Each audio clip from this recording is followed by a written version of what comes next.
सत्कारयोग श्री ओम प्रकाश चौटाला जी,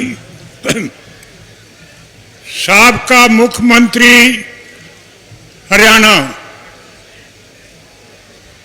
doctor Farooq Abdullah जी, साबका मुख्यमंत्री Jammu Kashmir, Tyagi ji, general secretary Janata Dal you, Chaudhary Virendra Singh ji,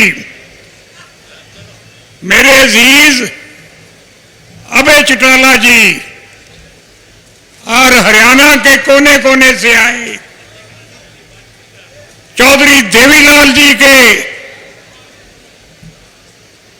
प्यार वाले वीरों और बहनों, आज हम बड़ी श्रद्धा के साथ, बड़े प्यार के साथ, बड़े अदब के साथ चौधरी देवीलाल जी की 108 जन्म शताब्दी मना रहे हैं। चौधरी देवीलाल जी एक इंसान नहीं थे बल्कि एक इंस्टीट्यूशन थे। उनकी जिंदगी पर किताबें लिखी जा सकती हैं। उनमें सबसे ज्यादा जो जज्बा था वो कुर्बानी का जज्बा था। जिस वक्त भी मुल्क को जरूरत पड़ी है, चौधरी देवीलाल जी ने आगे आकर कुर्बानी दी है। सबसे पहले हमारी जो लड़ाई हुई देश में, वो देश की आजादी की लड़ाई थी। चौधरी देवीलाल जी ने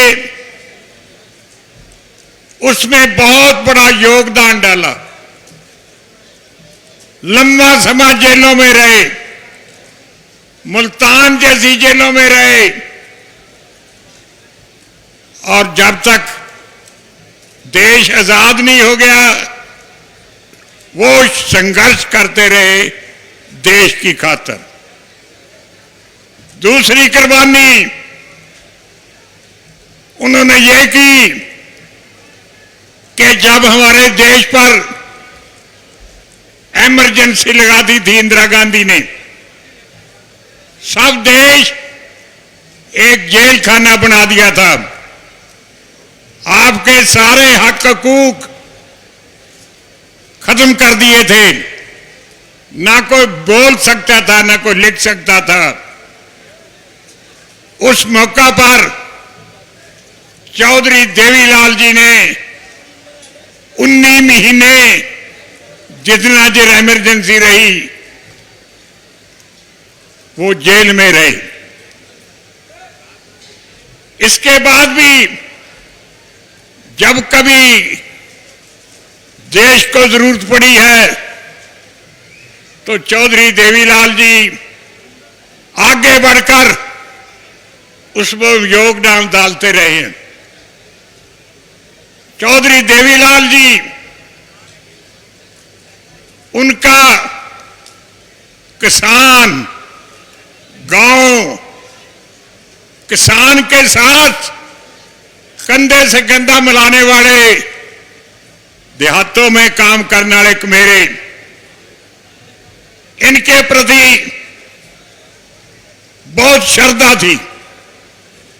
और अब सारी जिंदगी इनका एक ही निशाना था कि ये किसानों को, गांव को और मजदूरों को तरक्की दिलाई जाए, खुशहाली दी जाए। गांव में मुझे याद है कि कभी बगैर बतलाए हुए किसी गांव में चले जाते थे और वहां जाकर गांव की जो चौपाल है उसमें बैठकर लोगों के साथ बातचीत करते थे और उनकी तकलीफ जो थी वो सुनते थे। कई दफा बतौर डिप्टी प्राइम मिनिस्टर या चीफ मिनिस्टर अगर किसी गांव में गए हैं तो कह देते हैं कि मैं आज रात गांव में ही रहूंगा। और बाहर के देशों में भी गए हैं तो उधर की जो सरकारें थी उनको उन्होंने लिखा था कि मैं गांव में रहना चाहता हूं, तो वहां रहे। एक दफा एक गांव में गए, वहीं रहने का प्रोग्राम बना लिया।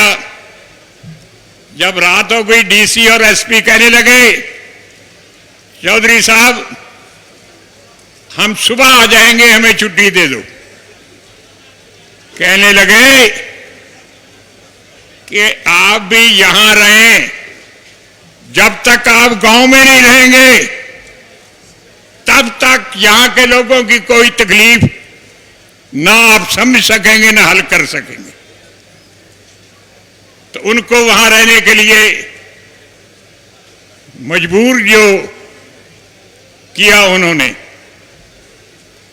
देखिए चौधरी देवीलाल जी के साथ सारे हिंदुस्तान में सबसे ज्यादा गहरा जो संबंध था वो मेरे साथ और हमारे परिवार के साथ उनका संबंध था।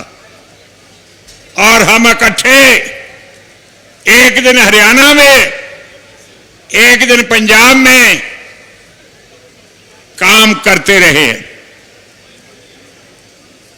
मैं एक बात कहे बिना रह नहीं सकता।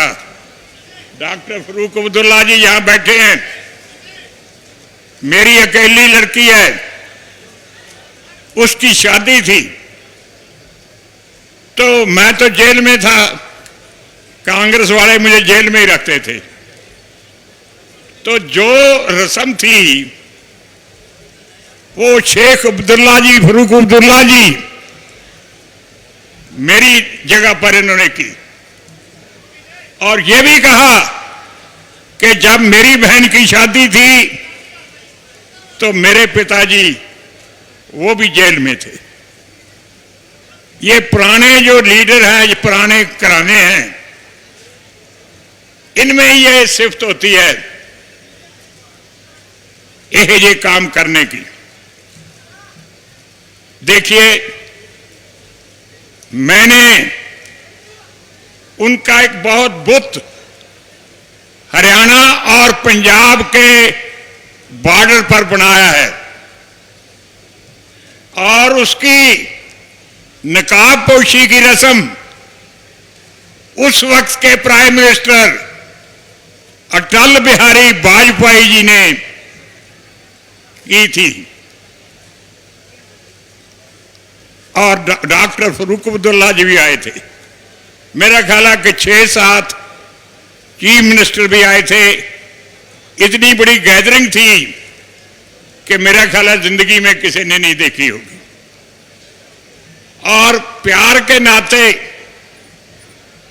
मैं अपने गांव में एक स्कूल बनाया है, चौधरी देवीलाल जी के नाम पर ट्रस्ट बनाया, जिसमें चौटाला साहब भी मेंबर हैं।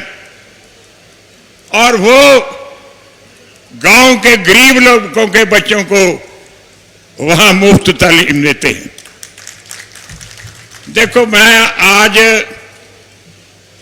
इस मंच पर 2-3 बातें जरूर कहूंगा। एक तो देखो मेरा 70 साल का सियासी, इससे भी ज्यादा तजर्बा है। उम्र तो मेरी 93-94 साल की है। इसमें यही है, एक तो ये है अपने अपने सूबों में रीजनल पार्टी जो है, जो सूबे की पार्टी है, उसकी सरकार बनाए। जो लोग आपकी तकलीफें जानते नहीं, दिल्ली में बैठे हैं, कभी गांव देखा नहीं, कभी गरीब किसान की, मजदूर की तकलीफ नहीं देखी, वो आपकी तकलीफ का क्या हल कर सकते?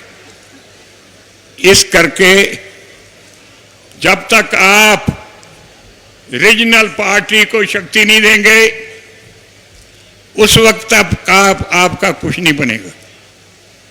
दूसरा, मंच पर बहुत सीनियर देश के नेता बैठे हैं। मैं इन सब को बेनती करूंगा कि रीजनल पार्टी सारे देश की इकट्ठी करे। चौटाला साहब, चौधरी वीरेंद्र सिंह जी ये काम कर सकते हैं, त्यागी साहब भी कर सकते हैं। जब तक आप इकट्ठे नहीं होंगे, आपका कुछ नहीं बनेगा। इकट्ठे होने से ही आप अपनी ख्वाहिशात पूरी कर सकते हैं। मुझे याद है कि इमरजेंसी के दिनों में हम तिहाड़ जेल में थे। वहां तकरीबन सारी पार्टियां जो अपोजिशन की है, कांग्रेस के खिलाफ थी, उनके नेता वहां थे। और फिर मेरे कमरे में जहां मैं रहता था, वहां उनकी सबकी मीटिंग की और कहा कि इकट्ठे होकर एक पार्टी बनाओ, तब आप कुछ देश की भलाई के लिए काम कर सकते हैं। और उन्होंने जनता दल पार्टी बनाई, जिसकी हुकूमत आई। सबसे बड़ी उसका जिक्र हो चुका है कि कुर्बानी की हद है। पहली नॉन कांग्रेस गवर्नमेंट में सारे एमपी ने चौधरी देवीलाल जी को हिंदुस्तान का प्राइम मिनिस्टर के लिए चुन लिया। तालियां बज गई। चौधरी दादा ने शुक्रिया अदा किया और कहा कि मेरी जगह वीपी सिंह को बना दो। कोई छोड़ता है? छोटी चीज नहीं छोड़ता कोई, लेकिन एडी बड़ी, इतनी बड़ी कुर्बानी मेरा ख्याल कोई और नहीं कर सकता। ये चौधरी देवीलाल जी कर सकते। सादगी थी उनमें, रहने बहने की सादगी, खाने पीने की सादगी, सादा जिंदगी और कुर्बानी उनकी जिंदगी का एक बहुत बड़ा हिस्सा था। इसलिए मेरी खास करके मंच पर बैठे जो लीडर होंगे, मेरी तो उम्र कोई ज्यादा होगी, मुझसे तो अब इतनी हिम्मत नहीं होगी कि सारे देश की पार्टियों को इकट्ठा करूं। लेकिन चौटाला जी, अभी भी इनमें बहुत हिम्मत है। मैं तो हैरान हो गया हूं कि कितनी हिम्मत है इनमें। कहते मैं हरियाणा के एक एक गांव में जाऊंगा। हर एक गांव में नहीं चौधरी साहब, हर एक स्टेट में जाएं और अपोजिशन में जो लीडर है उनको इकट्ठा करके एक मंच पर लाएं। देखो आप, हमारे पंजाब का क्या हाल हो रहा है। क्योंकि दिल्ली के हाथ में सब कुछ है, थोड़े दिनों में 4 चीफ मिनिस्टर बदले। एक को बना देते हैं, अगले दिन उसको उठा देते हैं, और किसी को बना देते हैं, तीसरे दिन और किसी को बनाते हैं, चौथे और किसी को बना देते हैं। कितनी बुरी बात है ये। हाई कमांड वो होती है जो एक फैसला करे और उस पर पूरा रहे, लेकिन उनको मालूम ही नहीं होता कि कौन चीफ मिनिस्टर के काबिल है और कौन मिनिस्टरों को काबिल है। इसलिए इस झंझट में पड़े रहते हैं। इसलिए भाइयों, मैं आपका बड़ा शुक्रगुजार हूं। चौटाला साहब ने मुझे हुक्म किया था कि आप जरूर आए। मैंने कहा मैंने डॉक्टरों ने मना किया है, सेहत ठीक नहीं, पर जहां चौधरी देवीलाल जी का नाम आ जाता है तो फिर तो मुझे जितना भी भावे तकलीफ हो, मैं उनके समागम में जरूर जाता हूं।